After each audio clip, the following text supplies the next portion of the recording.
Pode se assentar, queridos. Já vou começar a falar. Quarta-feira está tendo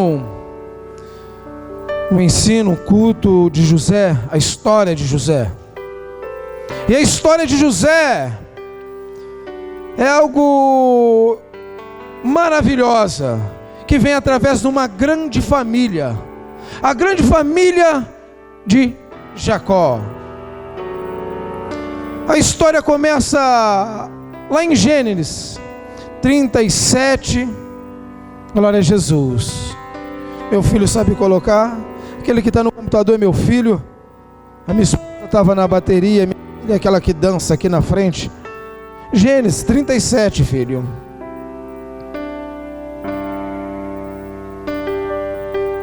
Glória a Jesus. Se puder colaborar com ele, amém? Versículo 15 para mim, Kairos. Glória a Jesus. Quarta-feira não tive, mas não sei se alguém falou sobre isto, mas no dia que eu vim, ninguém falou sobre isto. Diz assim, amém? E achou um varão, porque ele andava errado pelo campo. Perguntou-lhe o varão, dizendo: que procuras? E ele disse: procuro meus irmãos. Disse-me: peço-te, onde eles apacentam? E disse aquele varão: foram daqui, porque ouviu dizer: vamos a Dotã. José também seguiu seus irmãos e achou em Dotã. É isso que está escrito? Amém? Volta para mim, no 15.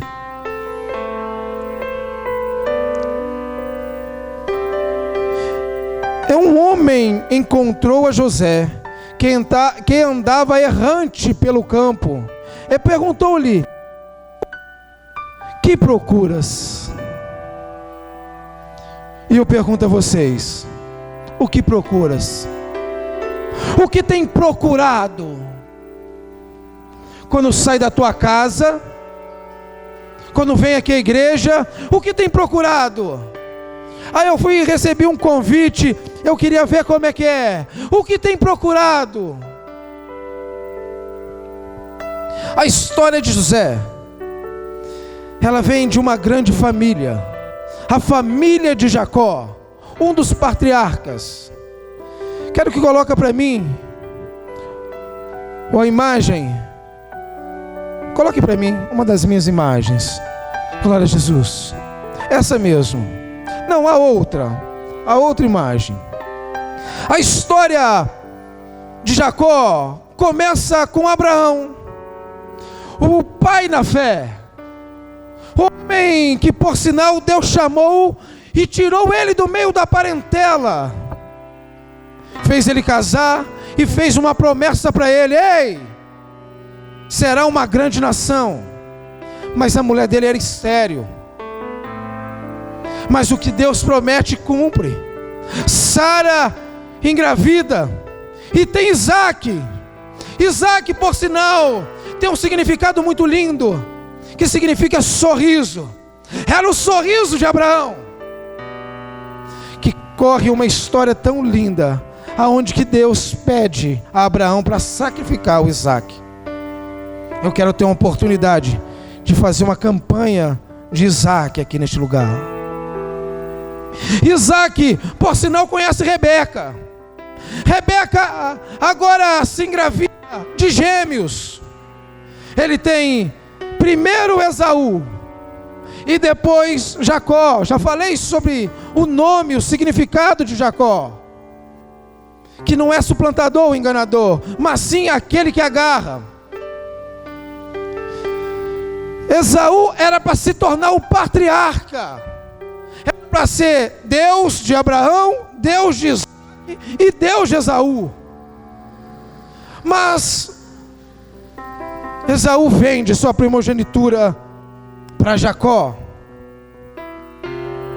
Jacó se retira sai, luta com o anjo no vale de Jaboque, conhece o seu sogro Labão, e se apaixona por uma mulher, que é esta mulher conhecida como Raquel. E Labão fala com ele: você quer casar com a minha filha? Tem que trabalhar 7 anos. Você vai ter que trabalhar 7 anos para você casar com Raquel, com uma das minhas filhas. E ele trabalha 7 anos, lutando, se esforçando, pagando dote, que naquele tempo tinha que pagar o dote ao pai da noiva. Ele trabalha 7 anos. Ele fala: ei, Labão, trabalhei 7 anos, agora eu posso casar. Claro, você vai casar com Lia. Bota naquela outra imagem para mim. Você vai casar com Leia. Você vai casar com Leia. Ele: mas como? Eu me apaixonei por Raquel. Como posso eu casar com Leia? Trabalha mais 7 anos. Trabalha mais 7 anos. E aí você casa com Raquel. E ele novamente casa mais, trabalha mais 7 anos. E aí, Labão? Posso? Pode. Pagou. E ele casa com Raquel.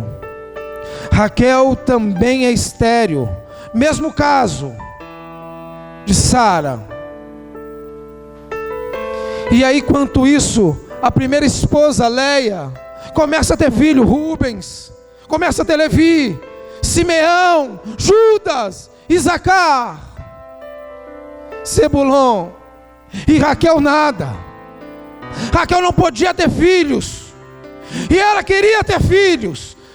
E ela falou assim: ei, vou te dar Bila. Toda mulher daquela época havia um auxiliar, tanto Leia como Raquel. Raquel da Bila, Jacó, para ter filhos com ela, porque ela não pode. E vem Dan e Naphtali. Leia também ciumada, pega agora a sua serva Ziba e dá ele: ei, também tem a filhas que é minha serva. Aí deu Gade e Azer. E Raquel não tem filhos. A idade, o tempo vai passando, a história, as crianças vão crescendo, e Raquel não tem filhos. E agora a velhice chega, e um dia o Senhor toca na madre de Raquel, e nasce José. Pela história do seu avô Jacó, avô de Jacó, que é Abraão, ele começa a lembrar: ei, meu avô também, numa promessa, ele teve um filho na velhice. Ei, que isso, José é meu filho da velhice, é filho da promessa, que segue uma linha patriarcal. E o menino cresce, desenvolve. E também a escritura diz que ele também trabalhava apacentando, cuidando das ovelhas. Mas Jacó tem um tratamento diferente com seu filho. Ele começa a ensinar as coisas das escrituras, da história do avô, a história do papai, o Deus que ele serve, o Deus que a família dele adora. Ele começa a crescer em torno de ensinamentos, como fazia aquilo, como fazia outro, se levantava a mão, como sacrificava, como levantava o altar. Ei, filho, deixa eu dizer uma coisa. Eu proibi meu filho de poder estar brincando na igreja. Eu proibi meu filho de poder ficar brincando com o celular na igreja. Eu fiz isso. A minha esposa está aí. Era 5 crianças. Na época dela, 4 irmãos, 5 com ela. E a mãe dela solteira, com ela dentro das crianças. E falava: ei, quietinho, vamos ouvir. Quietinho, vamos ouvir. A Bíblia fala assim: ensina o teu filho o caminho, ou ensina no caminho. A Bíblia diz: ensina teu filho no caminho aonde que ele deve andar. E como deve andar? Que é isso? Mas criança é criança, mas tem momento de ser criança, há momento de brincar na escola, de estudar na escola e de vir adorar a Deus. Jacó começa a ensinar, diferenciando José: tem que fazer isso aqui, isso não. Vai lá cuidar das ovelhas, ajuda a cuidar das ovelhas. Volta, faz um favor para o papai aqui, vai lá. E aí ele fala assim: eu tenho algo para você, José, que é uma veste, é a roupa, a vestimenta de talar, é umas vestes compridas. Alguns teólogos dizem que essa veste foi passada do avô para o pai, que foi dado por Abraão. É uma herança de família que foi dada a José. Ele apenas arrumou e reformou. E aquilo cria ciúmes com os outros irmãos, com Rubens, com Levi. Porque agora José, ele recebe. Porque o certo é o pai dar atenção ao filho mais velho, Rubens, que é o primogênito. Mas tudo começa a se direcionar, José. E os irmãos começam a dizer: ei, o que ele tem que eu não tenho? Porque ele é tratado diferente e eu não sou? Porque está acontecendo isso com ele? Porque ele dá privilégio para ele e não dá para nós? Isso acontece lá no teu trabalho? Acontece na tua casa? Acontece na igreja? As histórias se entrelaçam com as nossas. E ele é um garoto. E a nossa mente humana, ela tem um dom de sonhar. E é algo tão especial. Eu digo que nós podemos sonhar e não é cobrado. Mas a nossa mente trabalha pelo convívio do dia. E quando chega a noite, a nossa mente às vezes não para e começa a trabalhar. E nesse momento, José, pelo aquilo que ele costumava ver ou relacionar, que era pegar fardos, embrulhos, ajudar os irmãos, ele tem um sonho. E esse sonho é que os irmãos amarram os molhos e levam para o hangar para poder guardar. E interessante que entre os 11 molhos, o de José é o maior deles, no sonho. Ele acorda de manhã cedo e conta o sonho: olha, o meu sonho foi esse, o meu molho foi maior do que todos vocês. E eu começo a pensar, Rubens falando: como você pode, se eu sou o mais velho e o mais forte, e o mais experiente, como você vai pegar um molho maior? Levi dizendo: eis, eu sei amolar a minha foice melhor. Você não sabe nem pegar numa foice, José. Como pode? Você é tão pequeno, imaturo, fazendo tal coisa.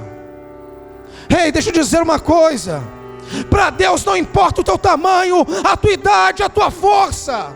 Quando Deus quer te usar, Ele não vê as tuas forças humanas. Ele te escolhe pronto. E o povo começa a dizer: por quê? Porque é Ele, porque faz com Ele, porque ensina Ele, porque é Ele, porque o teu molho tem que ser maior. Ele cria um ciúme sobre José. José, queridos, novamente eu fico imaginando, chega a noite, ele deita, e quando ele deita no chão, ele começa a olhar as estrelas, ver a lua, estrelas cadentes. E aquilo alimenta a alma dele, que a diversão daquela época era poder ver as estrelas cadentes. Não é igual hoje, o computador, o celular, os filmes, os cinemas. Não. O entretenimento daquele jovem era poder olhar para o céu. E de onde vem o nosso socorro é do céu. Ele olha para o céu e começa a ver as estrelas. Ele entra na tua tenda com a sua família e dorme. E sonha que agora 11 estrelas e o sol e a lua se inclinavam diante dele. E ele conta: ei, tive um outro sonho. Eu fico imaginando, irmão, aí está vindo ele contar mais uma. O que ele não pode fazer, ele sonha. E ele sonha sobre as 11 estrelas, a lua e o sol inclinando para ele. E fica aquele bochicho: como pode? Nós vamos se dobrar diante de ti. Você está louco? O papai e a mamãe agora vai se prostrar diante de ti. Você deve estar louco. E cria um grande ciúmes. Um grande ciúmes cria em torno da família. Está formado um grande problema na família. Ciúmes. Às vezes ciúmes dentro da família, por causa de irmão, de ensinamento de outro, porque um outro é tratado de um jeito, o outro é tratado daquilo. Porque um tem uma certa idade, o outro não. E começa a criar problemas entre a casa. Agora, os meninos continuam a ter a sua vida. Os homens formados estão cultivando, cuidando, pastoreando. E um dia eles estão pastoreando. E eles saíram. Lá na nossa terra dá uma linguagem de... eles deram um perdido. Saíram para poder mergulhar, nadar, se divertir em Dotã. Mas José está em casa, está com o pai. E o pai fala o seguinte: ei, filho, vem cá, José. José vem correndo. E José ouve a voz do pai. Ele disse: ei, José, vai ver onde estão os seus irmãos.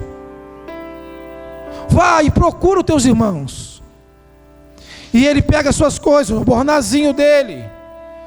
Quem sabe, bornazinho com água, um chapeuzinho simples, veste aquela túnica, todo empolgado e feliz, e vai obedecer a voz, a palavra do pai.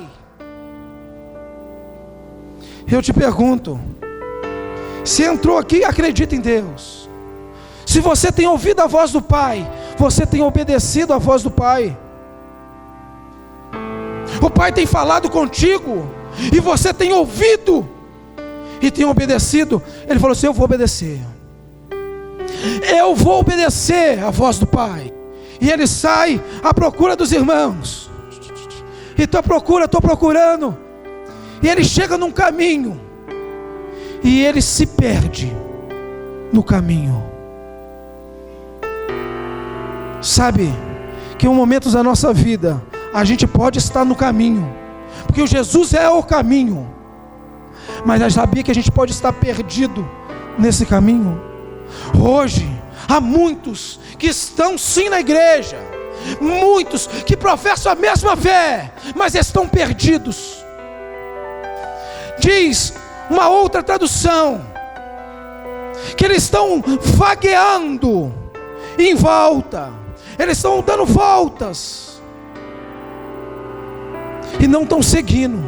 Se perderam pelo caminho. Tem aquele texto aí, irmão. José está andando.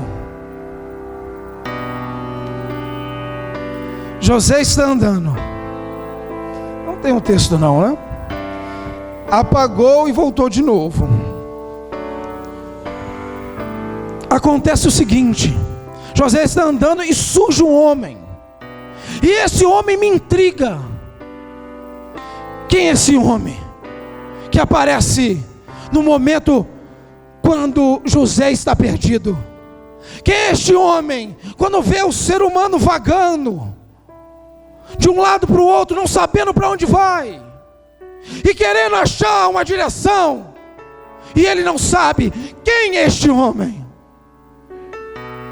A teoria é um termo grego de uso teológico que designa a manifestação de Deus, temporária ou visível, tanto de Deus ou da sua glória, de uma forma angelical ou humana. Que é isso? Se você ouviu falar de Sadraque, Mesaque e Abednego, quando eles estão dentro da fornalha, diz que o rei Nabucodonosor, quando olha lá para dentro e fala assim: quem é o quarto homem que tem a semelhança dos deuses? Abraão está à procura e aparece 3 homens. Ló está perdido em Sodoma e Deus usa 2 anjos. Mas antes era 3. Talmud, um rabino, diz: o que está acontecendo com José é uma presença de um anjo. O mesmo anjo que aparece para Maria, mas na forma humana, para direcionar ele o caminho. É o mesmo anjo que aparece. José e diz: olha, pega a criança e vai para o deserto, e direciona o caminho. E muitas das vezes nós, perdidos no caminho, precisamos ouvir uma palavra que é: para devagar, para de ficar rodando em círculos. Você está perdido no caminho, você está dentro do caminho, mas não sabe resolver a direção que vai.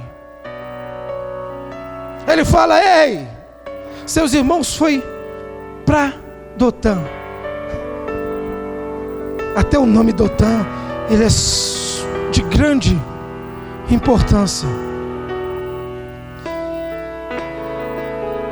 E ele fala: eu vou seguir, eu vou continuar, obedecer à voz do meu pai, vou ver aonde estão meus irmãos. Poderia estar perdido, mas agora eu ouvi aonde eu devo seguir.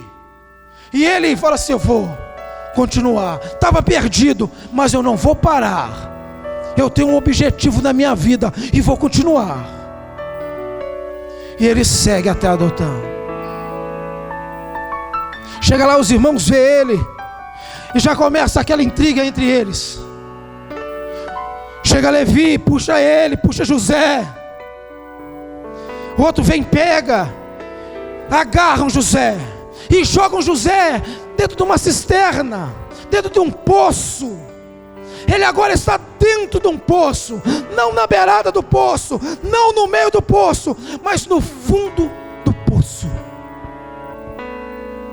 Os meninos, os irmãos dele estão com a roupa, e eles falam o seguinte: vamos deixar ele aqui, vamos deixar ele aqui e vamos dar um castigo nele. Mas o outro irmão, ele começa a falar assim: vamos vender ele, vamos vender ele.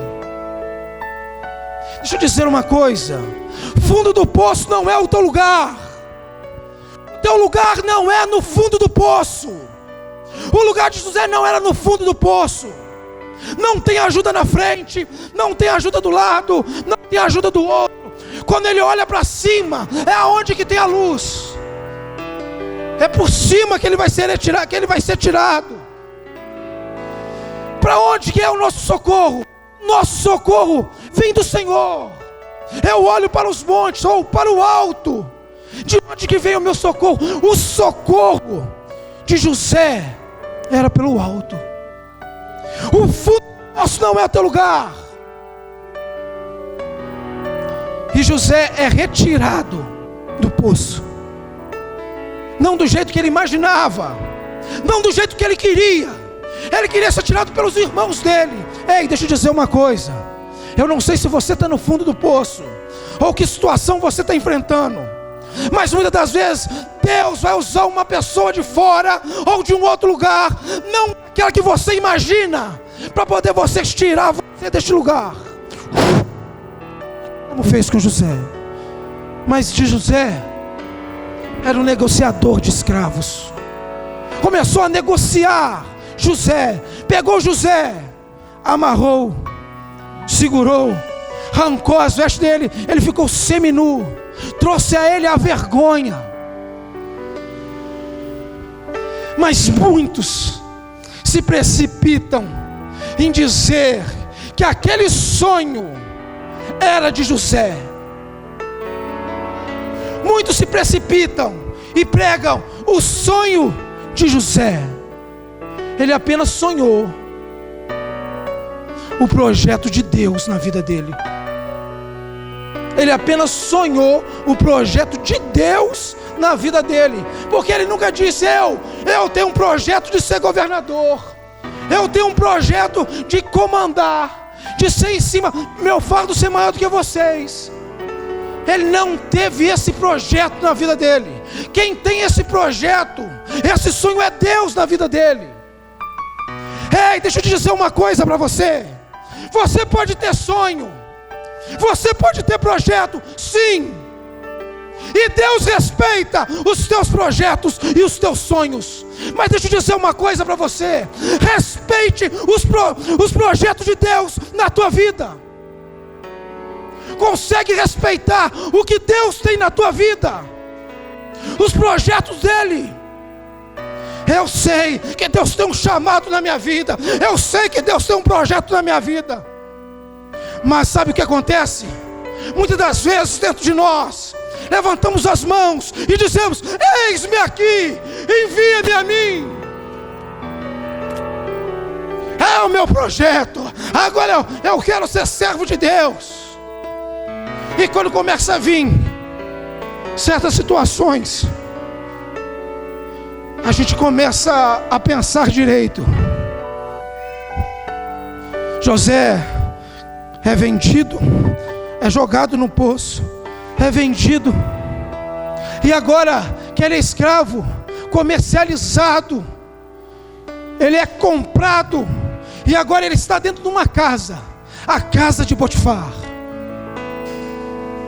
E ele começa a trabalhar, ele começa a se desenvolver, ele começa a produzir, a crescer, e ele começa a ficar bem. Agora ele tem uma casa, agora ele tem um trabalho, agora ele tem um lar, tem comida boa, tem televisão, tem home theater, tem videocassete, tem DVD, tem tudo. Agora José tem tudo. Ele tem a casa para morar, ele tem um conchego. E aí surge mais uma situação.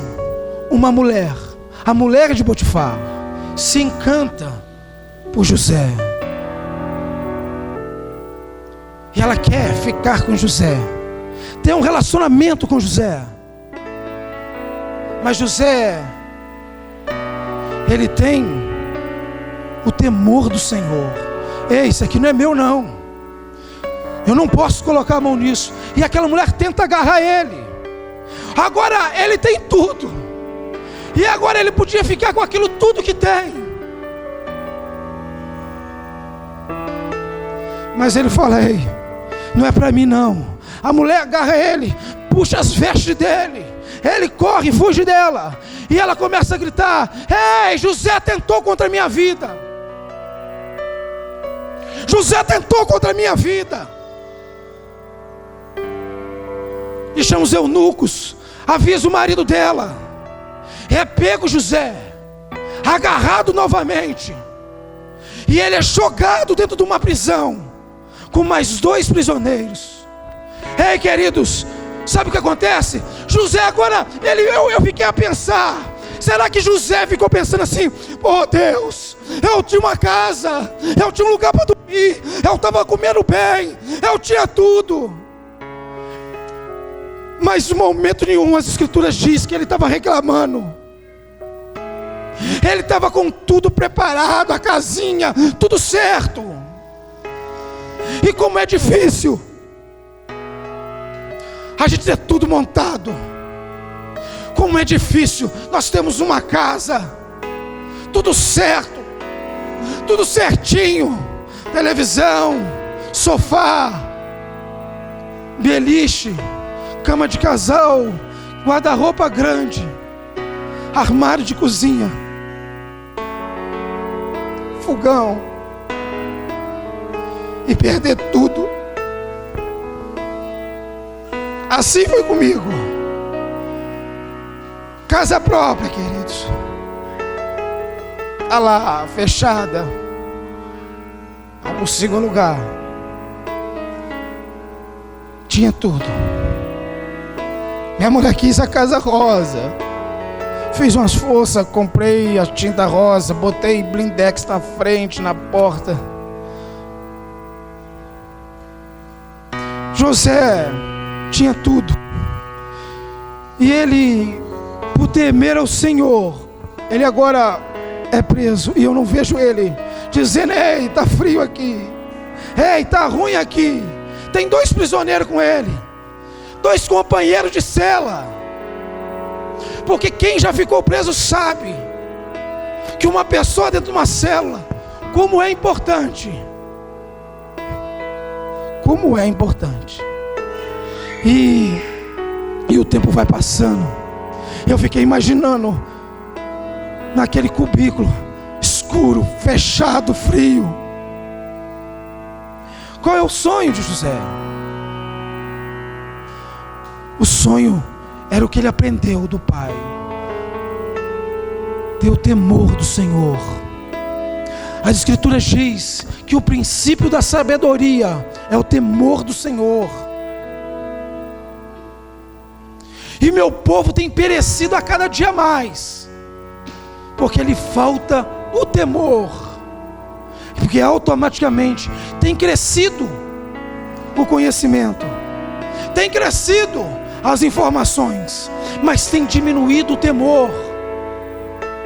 Antes o povo tinha o temor: eu não vou fazer isso não, porque o que o Senhor fará de mim? A Escritura diz que se colocar na mão do homem, Deus tira, mas quem nos livrará da mão do Senhor?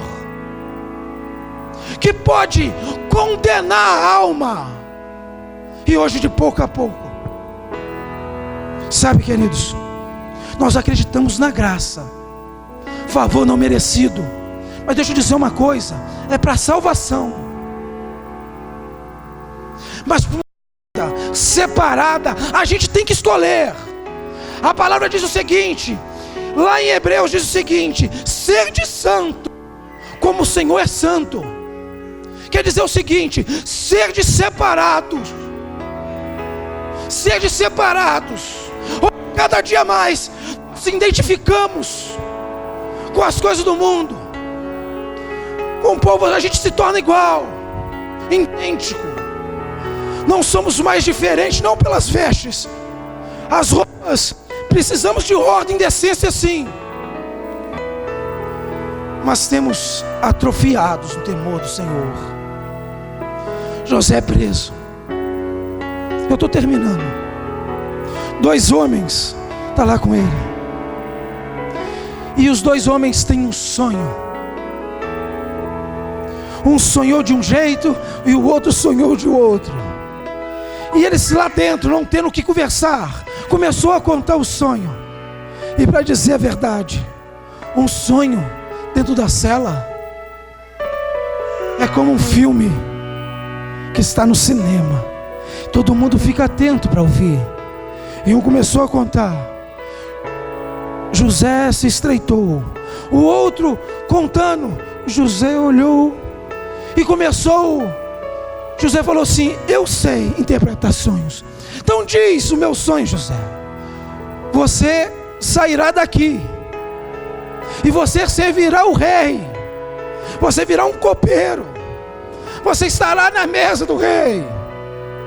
E o meu sonho, José, o outro dizendo: você vai hoje ainda morrer. Pegaram aquele homem que o sonho foi determinado a morte e foi decapitado, morto. O outro lá dentro se temeu, chamou o outro homem. O rei te chama, chamou. Eu fico imaginando, se está para José, fique pensando agora, sozinho. Tem uma vida que mesmo em volta de muita gente, estando no meio de muita gente, estando abraçado por pessoas amadas, por amigos, nós nos sentimos sozinhos. E José está se sentindo sozinho, mas seu amigo está saindo, o companheiro de cela, da cela. Eu começo a pensar ou imaginar que quando ele está saindo, ele segura este amigo nas tuas mãos e diz: ei, lembra de mim, lembra de mim, amigo. E o amigo sai, e José fica lá dentro. Sabe, alguns sentimentos aqui dentro.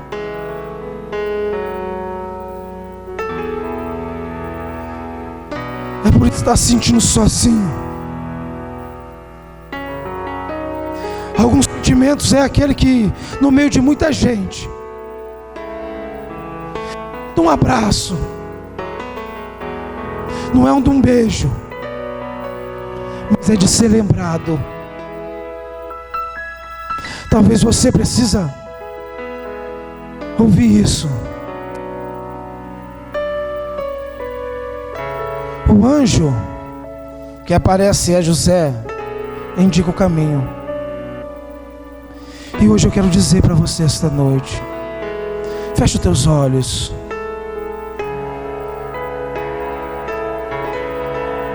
Fecha os teus olhos e ouve a minha voz. O Senhor fala contigo esta noite. Ele disse que eu não te esqueci. Eu lembro de você. Eu cuido de você. E quando você não consegue andar, eu, Senhor, carrego você no colo. Eu, Senhor, estou contigo. Creia nisso. Amém? Você consegue acreditar que você não está sozinho? Mesmo que pareça que esteja, o Senhor está dizendo: ei, não tema não, que eu sou contigo. Sei que às vezes, como José estava lá dentro da cela, e ele esperava mais uma batida da lembrança, e o que batia na porta, às vezes é conhecido como tristeza, solidão.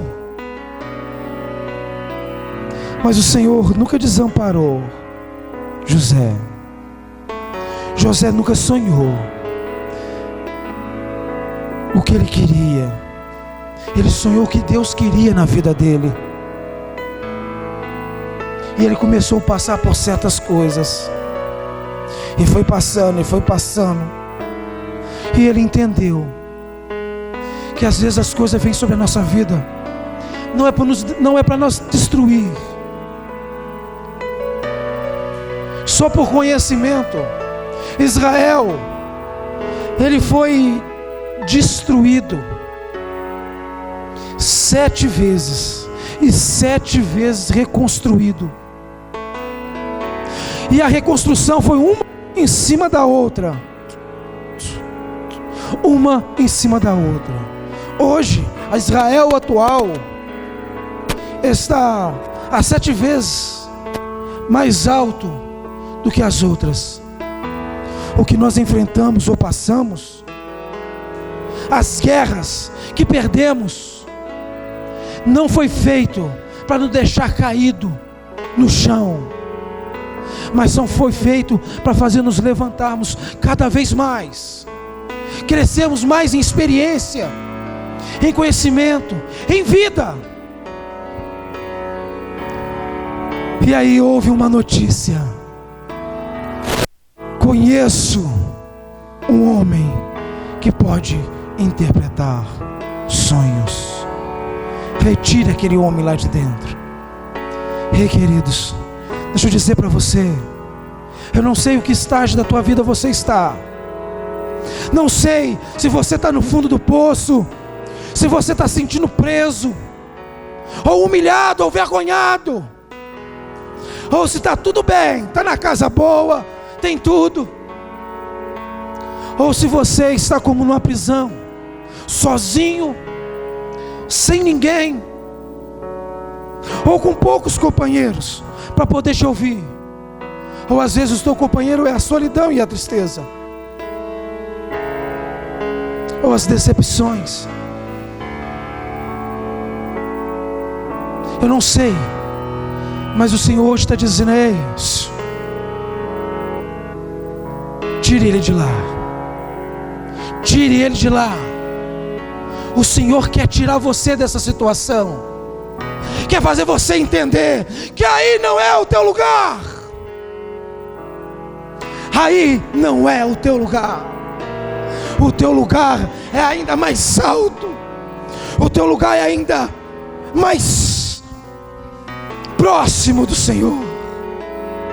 E essa noite eu quero deixar isso para vocês.